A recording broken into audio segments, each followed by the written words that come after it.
Hello and good evening. It is January 3rd, 2022, and I'm doing a video here briefly. It's the second part about my fungus series, so we'll get right to it. Fungus, okay, let's put it like this. Cold-blooded animals are prone to fungal infections. So this is how you know that you could take, basically, let's say, to describe it in details, you could take, let's say, a human.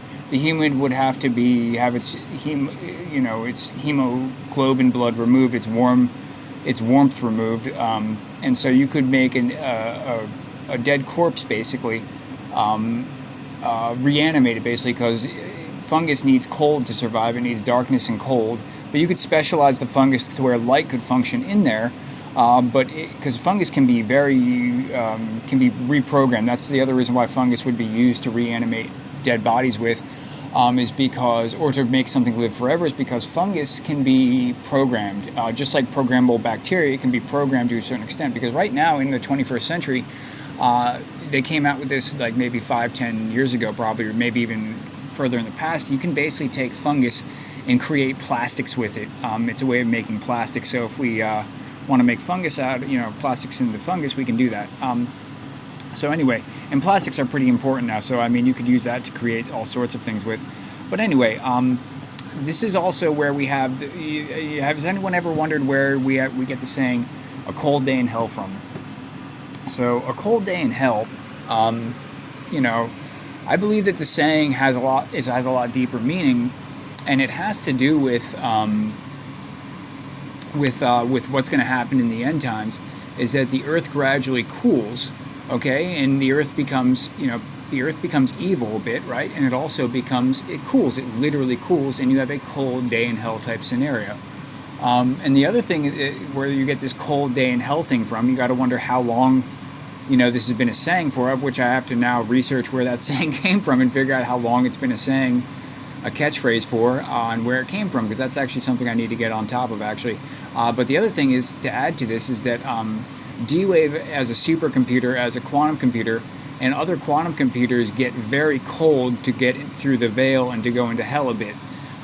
They basically are going into hell because you have the atom existing in two places at once, because it equals a 0 and a 1 at the same time. And to do that, the atom gets very cold on a gold plate, and it stops moving, and then when it does that, it starts equaling 0 and 1 at the same time, and it's in two places at once, which means that there's that through the quantum level you can break through what's called the veil that was put in place here by God,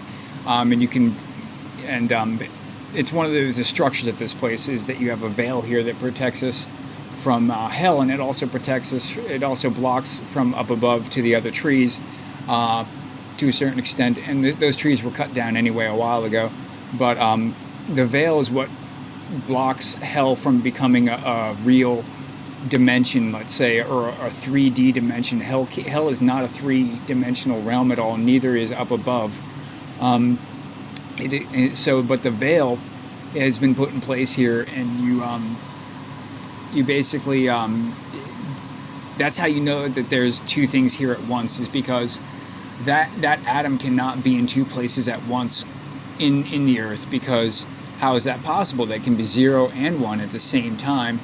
The atom goes into another place, then, is what the idea is that this atom is going into two places at once and existing here, but it's existing in a place that's hidden from view here. Anyway, so let me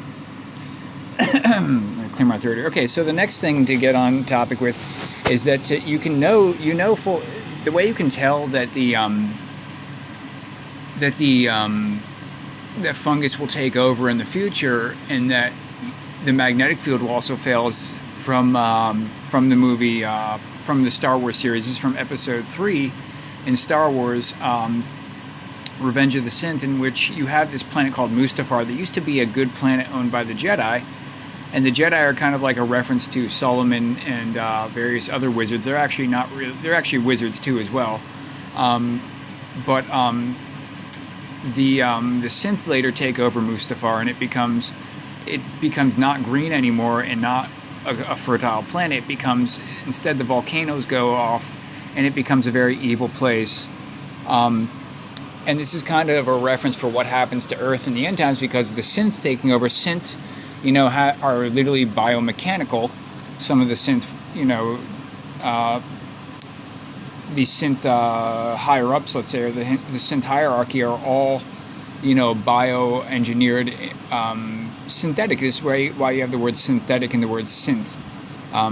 So when they take over this planet, its volcanoes go off, which is a reference for what's going to happen here on Earth, is that the volcanoes are all going to go off. It's not going to look exactly like this planet at all, but it literally is telling you the story of Earth, because the planet used to be, a good place when it was, for a while, until basically the age of Aquarius came on, and it made the planet, or basically the end times came on, and or age of Aquarius, and the volcanoes go off and the magnetic field fails. And this also has to do with fungus too as well, because like I said before in the last video, you have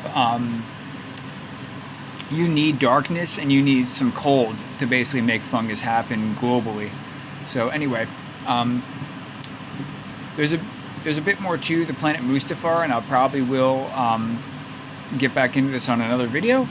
But that's the basics of it. So I hope you have a good evening and take care.